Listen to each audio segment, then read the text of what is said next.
PME News Podcast Entrevista. Olá pessoal, tudo bem? Aqui é Sidney Cohen, bem-vindos ao PME News Podcast Entrevista. As relações cada vez mais virtuais com os consumidores vêm exigindo das marcas esforços no sentido de interagirem com eles de forma mais humanizada. E esse tem sido um grande desafio. E convidamos a especialista no assunto, Rosana de Moraes, para explicar como está esse cenário. Bem, dentre as inúmeras atividades que ela desempenha, vou destacar aqui apenas algumas, senão o podcast vai durar horas. Ela é escritora, publicitária com especialização em marketing, em varejo e serviços em gerenciamento de produtos de luxo, professora de cursos de pós-graduação e diretora executiva da RM Lux Consultoria e Conhecimento. Rosana, é um prazer tê-la aqui. Seja muito bem-vinda. Olá, Sidney. Olá a todo o pessoal que está nos ouvindo. É uma honra e um prazer estar aqui com vocês e acompanhada aí desse time tão bacana que está fazendo parte do conteúdo do PME News. E especialmente falando hoje de um assunto que é tão relevante, tão emergente, tão atual quanto a humanização das marcas. Eu espero que seja agradável para todos e também útil, para todo mundo na carreira, na administração das marcas e até das nossas próprias marcas. Nós somos também marcas, assim como as marcas que nós representamos. Nós temos todos uma marca pessoal. Então, muito prazer de estar aqui com vocês. Muito tem se falado atualmente em humanização das marcas. A que esse movimento se refere exatamente, Rosana?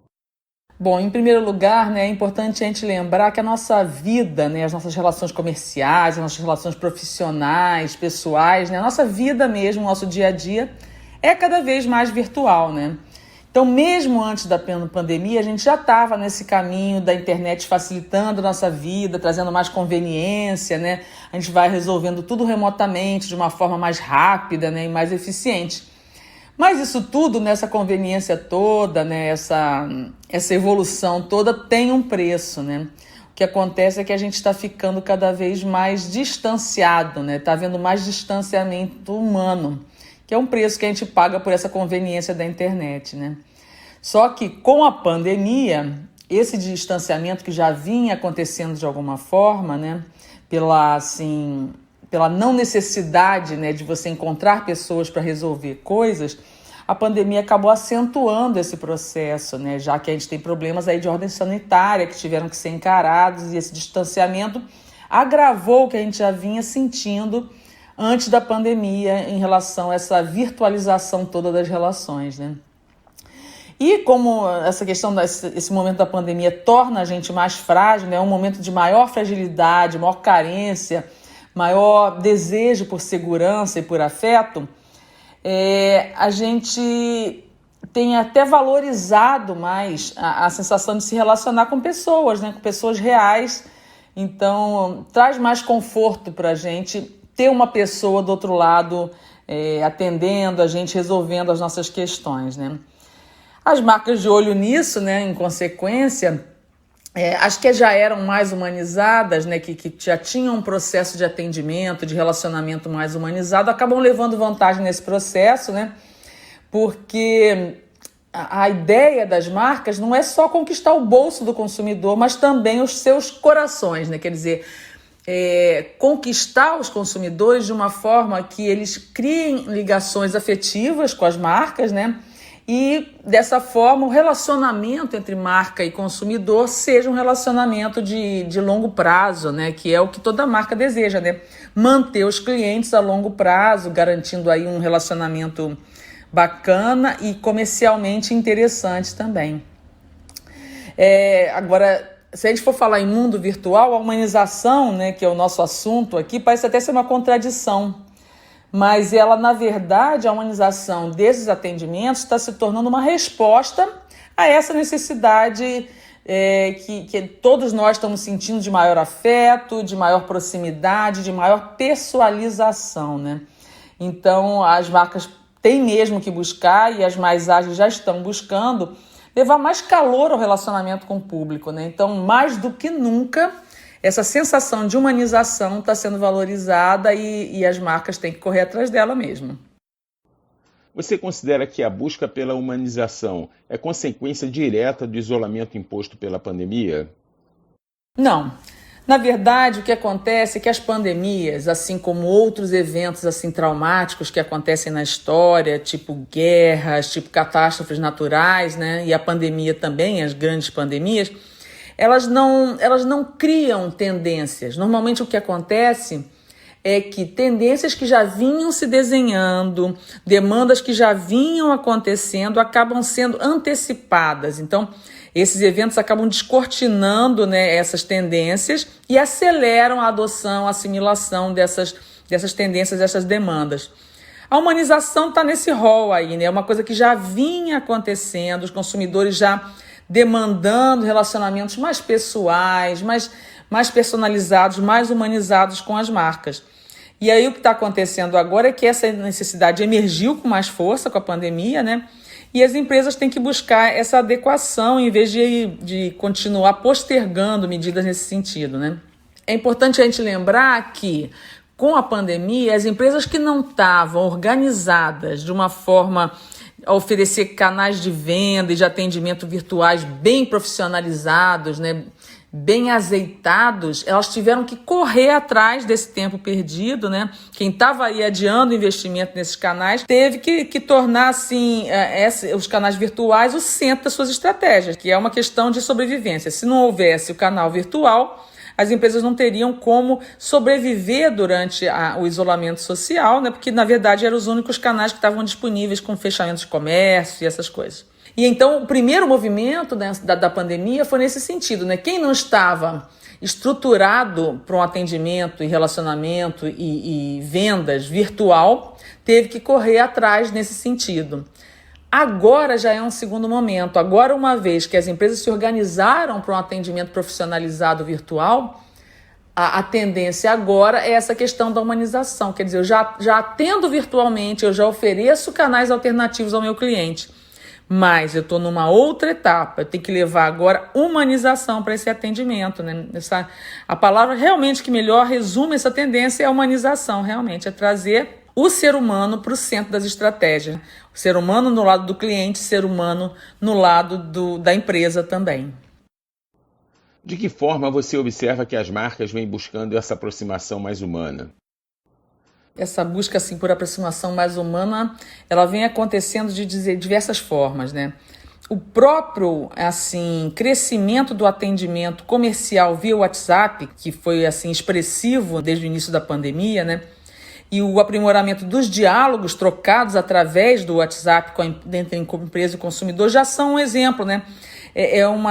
Mostra a marca mais atenta a essa humanização do atendimento com um discurso mais pessoal, menos automatizado. Então, o WhatsApp favorece esse relacionamento pessoal entre empresa e cliente. Então, as empresas que fazem isso bem, que procuram estimular que o atendimento seja menos robotizado, o WhatsApp já representa um canal assim que possibilita uma humanização bem interessante. Mas a gente tem um monte de exemplos interessantes também, além dessa questão de atendimento via WhatsApp. Inclusive, a criação de personagens que representam a empresa, né? Personagens humanizados que acabam representando a empresa e interagem com o público, né? E aí eu estou falando de publicidade, estou falando de site, estou falando de rede social e até mesmo dos aplicativos tipo WhatsApp, né? Criar um personagem humano que represente a marca e que interaja com o cliente nesses diversos canais é um exemplo muito interessante.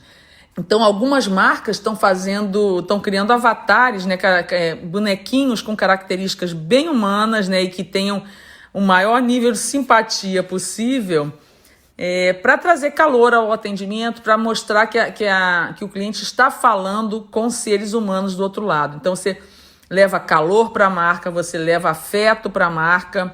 E nessa categoria, né, um exemplo assim muito clássico, né, que a gente vai lembrar é da Magalu, né, do Magazine Luiza, que é um exemplo muito rico. Eles criaram um personagem que representa a marca, né, e ela está presente em anúncios, nas redes sociais, no site, e até no atendimento via WhatsApp e outros aplicativos. E aí ela acabou se tornando mesmo a cara da marca, né? E eles tiveram a felicidade, né, de criar uma cara humana representando uma mulher com características normais, não é uma mulher fora de série, de alguma maneira, uma coisa próxima, né, da realidade do consumidor, que é um personagem simpático, que é engraçado e ainda tem uma dose de elegância. Esse é um exemplo, assim, muito feliz, que está dando muito certo e não é à toa. Mas já tem outras marcas aí, a reboque, adotando coisas parecidas. Eu vi recentemente a operadora Vivo, né, também utilizando uma figura humana simpática, assim, bem casual, né, que fala de uma maneira muito direta com o consumidor em alguns anúncios. Então, são alguns dos exemplos, né, mas as marcas estão realmente buscando caminhos nesse sentido, né, de trazer essa humanização, essa personalização e tornar a empresa uma entidade mais humanizada frente ao consumidor. Além de personagens humanizados representando as marcas, você observa outras formas de humanização por parte delas? Com certeza, né? Várias formas. As empresas a criatividade aí está mandando nesse processo. Então, tem algumas iniciativas bem interessantes e até pré-pandemia, né? Como eu falei, a pandemia ela acelera processos, mas ela não cria processos, né? Então, um exemplo muito interessante é de criação de avatares que representam, porque a gente estava falando no caso da Magalu, da Vivo, de outras marcas, de avatares que representam a marca, né? Mas tem algumas marcas que oferecem o contrário, a representação do cliente no ambiente virtual. Então, um exemplo interessante é a Gucci, que já desde final de 2018, portanto, antes da pandemia, né, eles fizeram uma parceria com uma plataforma de avatares que se chama Genies. E aí, como é que funcionava? O participante criava o seu próprio avatar com um clonezinho de si mesmo, né, com as características aproximadas às suas. E assim, é uma coisa lúdica, né? É um avatar que fica simpático, engraçado, assim, fofo, né? E aí você criava o seu próprio avatar, vestia nele os looks que você mais gostava da marca e compartilhava com os seus amigos, com as redes sociais e tudo mais. E as pessoas que gostassem daquele look conseguiam, com um clique, comprar aquele look da Gucci. Então, você visualizava a roupa, né, o look da marca desenhado, não é uma foto da roupa, mas as peças da coleção vestida em desenho no avatar que você criou, que representa as tuas características físicas. Mas sempre lembrando, é uma coisa bem, bem lúdica, né, um desenho quase infantil, muito afetuoso, né, muito engraçadinho, assim, fofo. Mas não é a única forma. Tem outras marcas que também estão criando avatares de uma outra forma, uma coisa mais prática, nesse sentido de você visualizar aquela peça de vestuário num corpo que já se aproxime o máximo possível do seu. Então tem um portal que é multimarcas de vestuário chamado Yoox, e aí ele também, desde novembro de 2019, ele também oferece essa possibilidade de criação de avatares pelos clientes, né?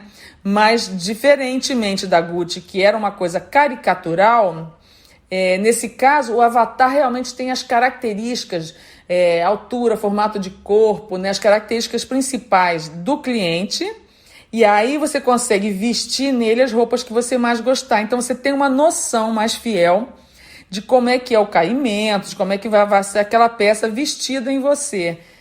Diferentemente do primeiro exemplo, que era uma caricatura, nesse caso não, realmente procura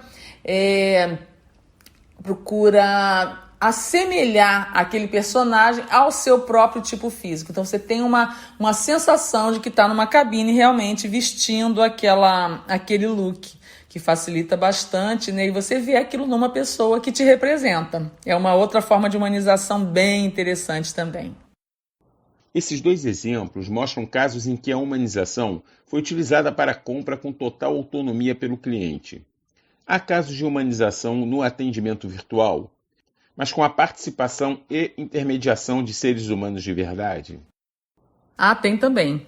Mesmo como intermediação para compra, né, também as marcas também têm se voltado muito a isso.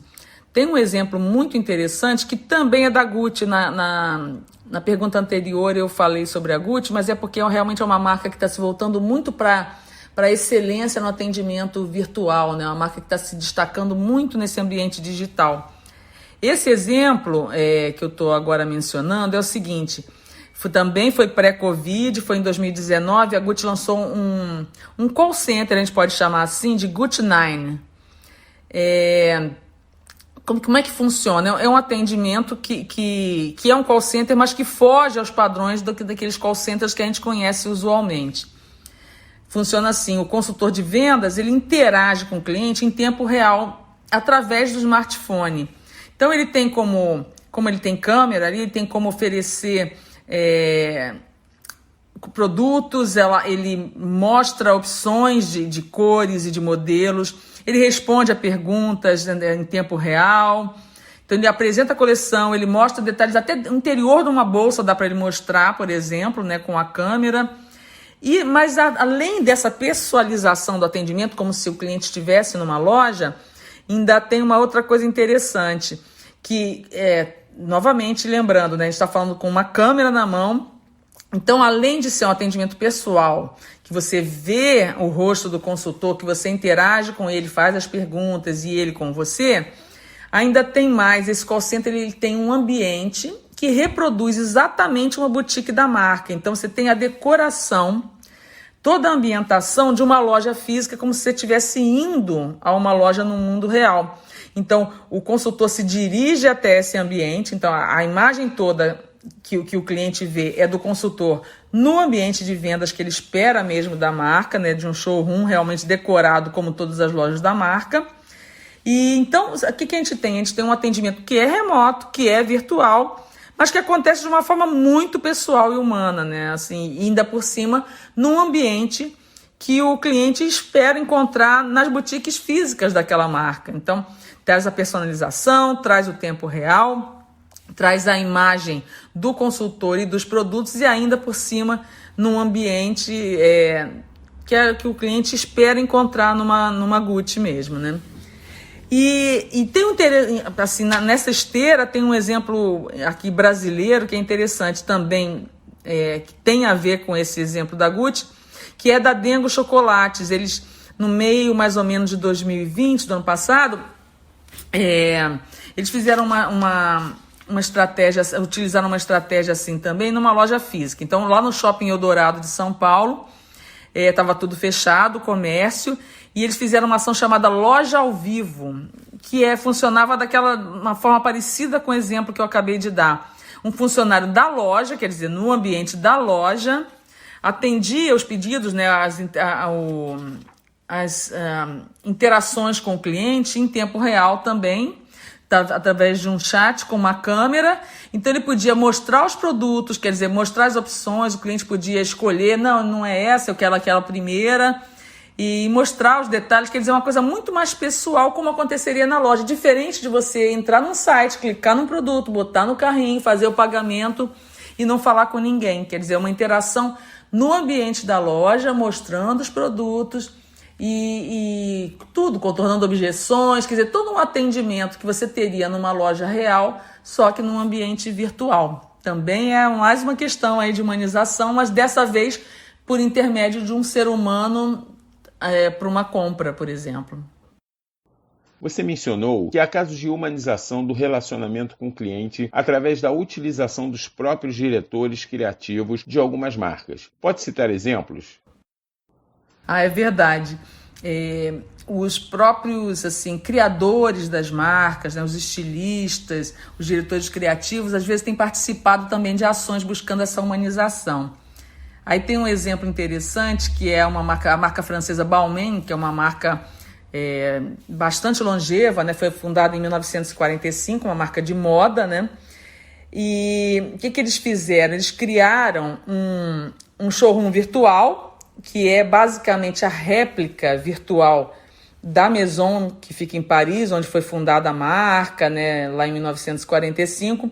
E esse espaço virtual, ele tem ambientes diferentes. Então, você entra, entre aspas, naquele ambiente virtual e tem alguns espaços diferenciados. Então, você tem um espaço que você conhece as coleções com modelos desfilando, tem outro espaço que você vê algumas peças em manequins metálicos mais futuristas, e ainda tem ambiente para você ouvir música, como se você estivesse relaxando numa visita à maison entre uma compra e outra, entre uma conversa e outra, né? Então, você já cria um ambiente virtual que reproduz o ambiente da marca na loja mais emblemática que ela tem lá em Paris.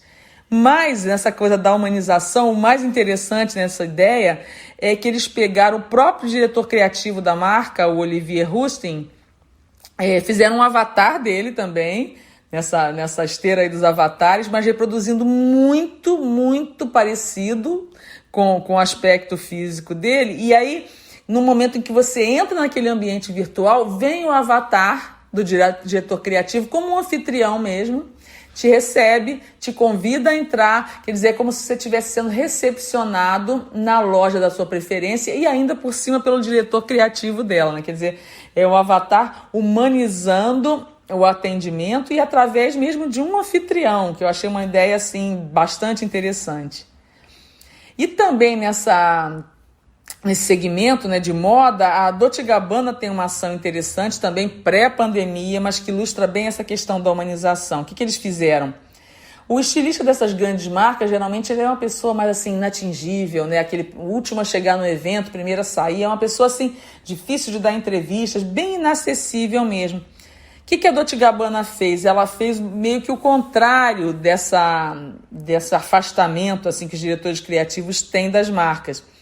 Eles pegaram a aparência do Domenico Dolce e do Stefano Gabbana, né, que são os dois estilistas da marca, e criou personagens com as características deles, né, tipo físico, tipo de óculos. E aí eles passaram a usar esses bonecos em produtos tipo carteiras, nas vitrines das boutiques mais infantis da marca, e foram além ainda. Eles criaram bonecos que tem pessoas dentro, como se fossem bonecos da Disney, que você vê a Minnie, né, o Mickey, que se movimentam, que tem mais ou menos o tamanho de um ser humano, porque tem um ser humano ali dentro. Eles fizeram isso com os bonecos do Domenico Dolce e do Stefano Gabbana, e esses bonecos rodaram o mundo, foram em grandes capitais, tipo Tóquio, Roma, Madrid. Então eles ficavam nas praças, eles passavam pelas ruas, eles tiravam selfies com os clientes. Então, foi uma maneira também de trazer essa humanização, aproximando a marca, criando laços de afeto, de proximidade com o consumidor, que é a humanização mesmo, né, na essência da palavra. Isso já em 2017, quer dizer, já tem algum tempo que esse movimento está acontecendo e que as marcas estão se mexendo nesse sentido. Agora, em maior quantidade, com maior intensidade, mas como a gente falou, né, um processo que já vinha se desenhando. Na esteira de adoção cada vez maior de canais de compras virtuais, sejam via internet, telefone e aplicativos, você enxerga o desaparecimento da loja física? Olha, na minha visão, de forma alguma, viu?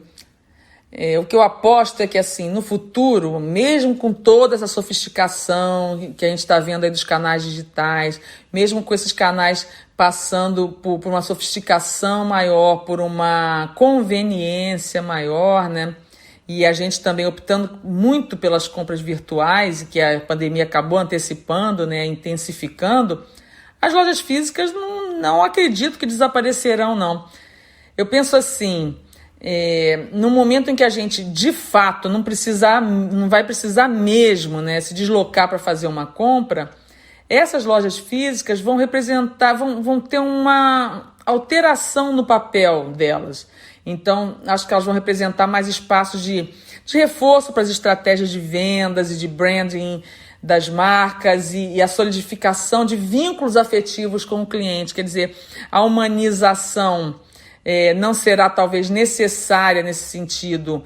Se você realmente só quiser fazer uma compra, você pode fazer virtualmente, mas haverá um desejo de ir às marcas caso as marcas consigam, nas suas lojas físicas, oferecer experiências sensoriais, né? Surpreender o cliente de uma outra forma e aí sim ser palco de estreitamento de relacionamento, de assim, reforço nessas estratégias todas de vendas, de branding, de marketing.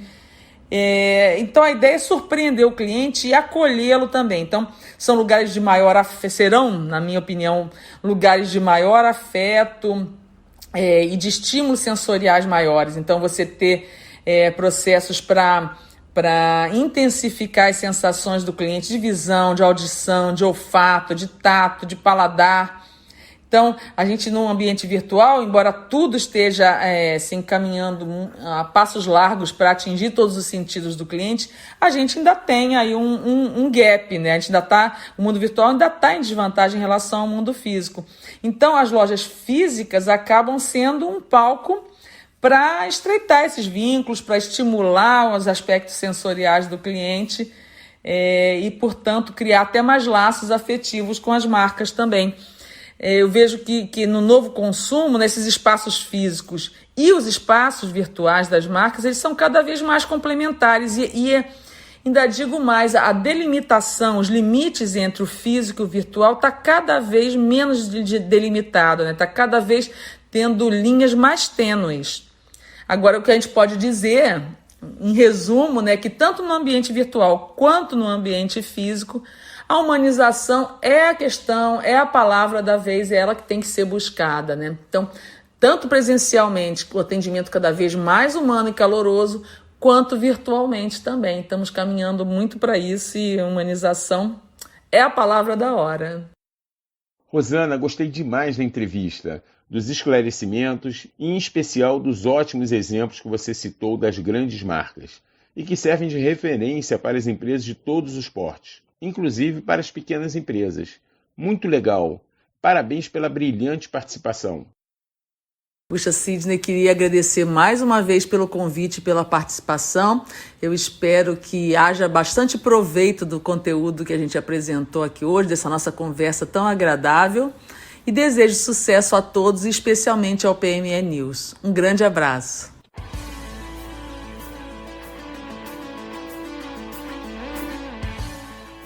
PME News Podcast Entrevista.